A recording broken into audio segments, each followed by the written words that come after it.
সুপ্রভাত বন্ধুরা, তোমরা সবাই কেমন আছো? আই হোপ তোমরা সবাই খুব ভালো আছো, সুস্থ আছো। আমরাও কিন্তু মোটামুটি ঠিকঠাক আছি। তো আমি অম্বিকা, আমার মায়ের অম্বিকার নতুন একটি ভিডিওতে তোমাদেরকে আরও একবার স্বাগত। আর আমার তরফ থেকে জানাই অনেক অনেক ভালোবাসা। আজকে সকালের কাজ সেরকমভাবে তোমাদের সাথে শেয়ার করলাম না, জাস্ট বিছানা গুছিয়ে মোটামুটি ঘরের কাজকর্ম সমস্ত কমপ্লিট হয়ে গেছে, স্নান হয়ে গেছে।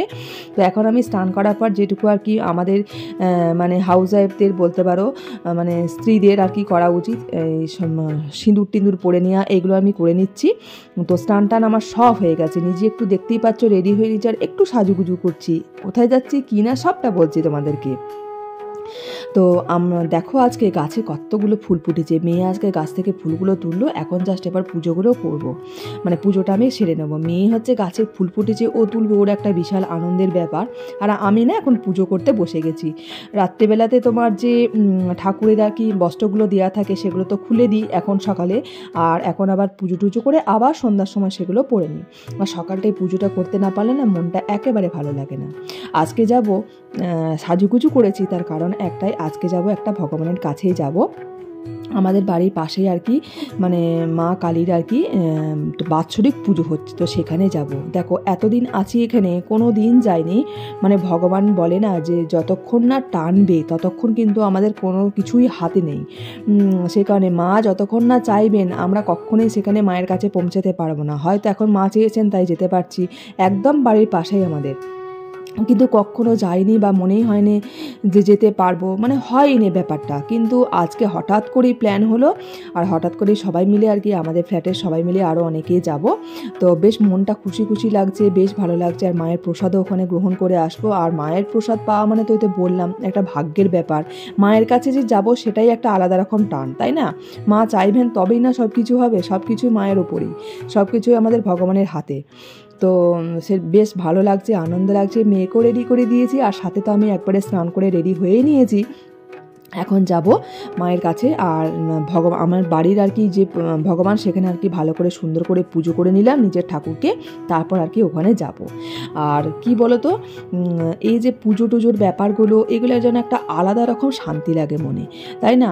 মানে ভীষণই মনটা যেন এক ঝলকে মনে হয় স্থির হয়ে গেল, শান্ত হয়ে গেল। যত মানে চিন্তা ভাবনা, শরীর অসুস্থতা সব যেন মনে হয় এক দিক থেকে এক নিমেষে সব শেষ হয়ে গেল। খুব ভালো লাগে। শুভদীপ প্রহর বন্ধুরা, তোমরা সবাই কেমন আছো? আই হোপ তোমরা সবাই খুব ভালো আছো আর সুস্থ আছো।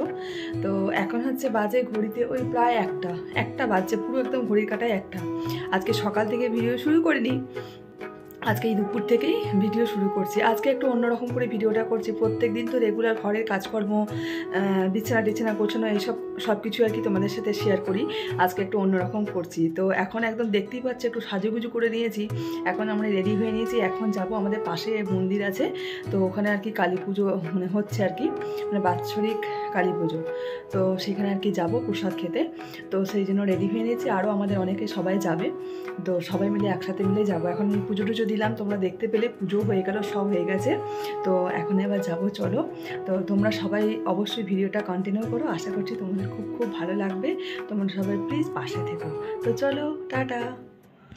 তো এই যে দেখো ফাইনালি চলে এসেছি কিন্তু একদম মন্দিরের মধ্যে জাস্ট ঢুকছি। তো মানে অসম্ভব ভালো লাগছে, চারিদিকে কীর্তন হচ্ছে, মানে একটা আলাদা রকম অনুভূতি যেটাকে বলে। আর এই মন্দিরটা আমরা এমনিতেও আসি প্রায়, তবে এমনি যে কালী পুজোটা হয়, মানে ওই দুর্গা পুজোর পর কালী পুজোটা, ওই সময় আসি। কিন্তু এই যে বাৎসরিক পুজোটা প্রত্যেক বছর হয়, সেটা কিন্তু আসা হয় না। তো ভীষণই ভালো লাগছে, মনটা একদম এত ভালো লাগছে।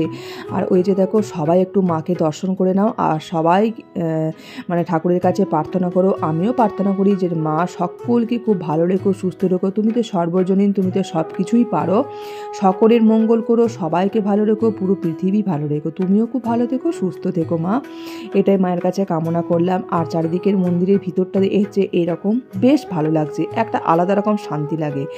আর আমরা কিন্তু প্রায়ই আসি, তবে এই পুজোয় যে বললাম আসলাম না। আর এটা হচ্ছে মায়ের মন্দিরের পাশেই আছে, এটা হচ্ছে বাবা মহাদেবের মন্দির, এটা তো মানে জাস্ট অসাধারণ লাগে, ভীষণ ভালো লাগে। এখানে আমরা যে মহাদেবের যে বার করি বা শিবরাত্রি যাই বলো না কেন, আমরা কিন্তু এই মন্দিরেই আসি। তো দেখো কত সুন্দর করে সাজিয়েছে বাবাকে, ভীষণ ভালো লাগছে, মনটা একদম ভরে গেল, মানে এত ভালো লাগছে কি বলবো। তো সবাই তোমরা মহাদেবের কাছে প্রার্থনা করো আর একবার বলো হর হর মহাদেব, জয় শিবশম্ভু। বাবা মহাদেব সবাইকে ভালো রেখো, সুস্থ থেকো, তুমিও ভালো থেকো। তো দেখতে পাচ্ছ কত মানুষের সমাগম, মানে কত মানুষ প্রসাদের মানে প্রসাদের আশায় মানুষ আসে। মানে একটা মায়ের এই যে প্রসাদ, এটা তো একটা ভাগ্যের ব্যাপার। তো আমরাও এখানে কিন্তু প্রসাদ গ্রহণ করব, প্রচুর মানুষ এসছে, প্রচুর মানুষ।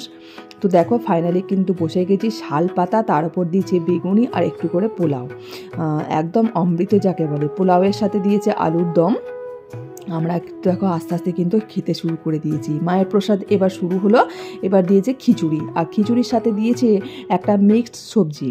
তো মানে জাস্ট অমৃত লাগছে, অমৃত, মানে এত টেস্ট। আমরা বাড়িতে যত ভালোই করি না কেন এই রকম টেস্টটা কিন্তু হয় না। আর শেষ পাতে পায়েস।